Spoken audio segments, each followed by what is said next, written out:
انسان کسی مال کو سامان کو تجارت کی غرض سے خرید لے، تجارت کے مال کے عنوان سے خرید لے کہ اس سے میں تجارت کروں گا اور اس کی قیمت میں پھر اضافہ ہو جائے، لیکن آپ اسے نہ بیچے،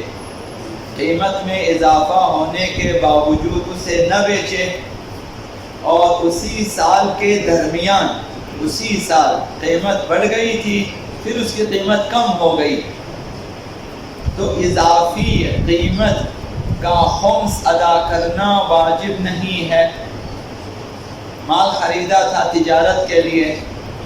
اور اس کی قیمت درمیان میں بڑھ گئی، اسی سال قیمت کم ہو گئی، جو قیمت بڑھ گئی تھی اس کا خمس واجب نہیں ہے۔ یہ پہلا مسئلہ۔ دوسرا مسئلہ یہ ہے کہ اگر کوئی سامان تجارت کے لیے خریدے اور خمس کی تاریخ آنے پر اس کی قیمت بڑھ جائے،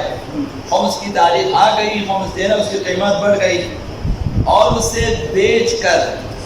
قیمت حاصل کرنا ممکن تھا آپ کے لیے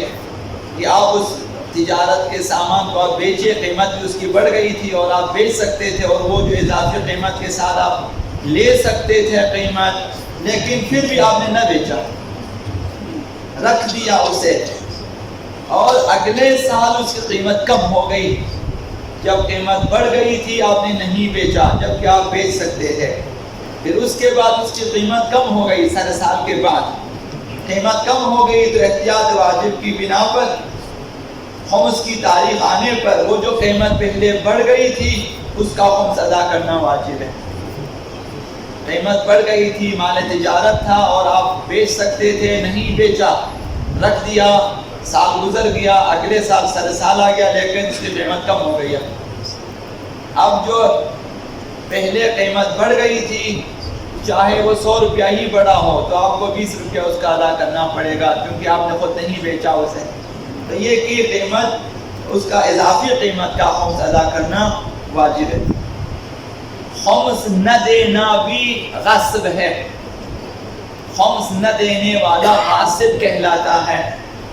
کسی دوسرے کا مال بغیر اجازت کے لے اور اس میں تصرف کرے، یہ غصب ہے۔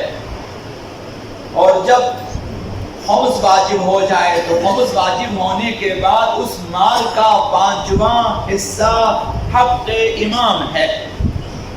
اور جب کوئی شخص حق امام کو امام کے حوالے نہیں کرتا تو وہ حق امام کا غاصب کہلاتا ہے۔ حضرت آقا امام باقر علیہ السلام نے ارشاد فرمایا کہ من اشترى شيئا من الخمس لم يحضره الله اشترى ما لا يحل له، جو شخص واجب الخمس مال میں تصرف کرے اور اس سے کچھ بھی خرید لے تو خداوند متعال کے ہاں وہ شخص معذور نہیں ہے۔ قیامت کے دن وہ اپنے آپ کو معذور نہیں کہہ سکتا میں تو معذور تھا، نہ آپ معذور نہیں ہے، کوئی عذر نہیں ہے آپ کا۔ اور اس نے جو کچھ خریدا ہے واجب الخمس مال میں سے، مال دے کر کچھ بھی خریدا ہو تو وہ اس نے حرام خریدا ہے، چاہے آپ جو بھی خریدیں۔ اب ابھی ممکن ہے کہ جو ہے شادیوں میں انگوٹھیاں خریدیں، مثلا کپڑے خریدیں یا کچھ بھی خریدیں خمس واجب ہونے کے بعد، یا آپ جائیداد خریدیں، کچھ بھی خریدیں، تو یہ بھی غصب ہے۔ اور دوسری حدیث میں آقا امام باقر علیہ السلام نے ارشاد فرمایا لا يعذر عبد اشترى من الخمس شيئا، واجب الخمس مال میں سے کوئی شخص لے کر کوئی اور چیز خرید لیتا ہے، ان پیسوں میں سے مثلا واجب الخمس پیسوں میں سے لے جا کر کچھ خرید لیتا ہے تو خداوند اس کا عذر قبول نہیں کرتا کہ ان یقول یا رب اشتریتہ بمالی،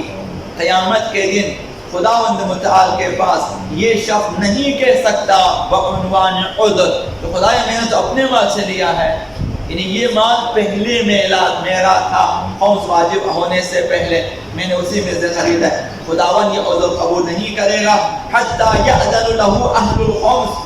تا ان کی صاحب خمس اجازت نہ دے. صاحب خمس امام علیہ السلام ہے اور اس وقت امام جمعہ علیہ السلام ہے. جب تک امام یا نائب امام کی طرف سے اجازت نہ ہو ہم لوگ خمس میں تصرف نہیں کر سکتے. ہمیں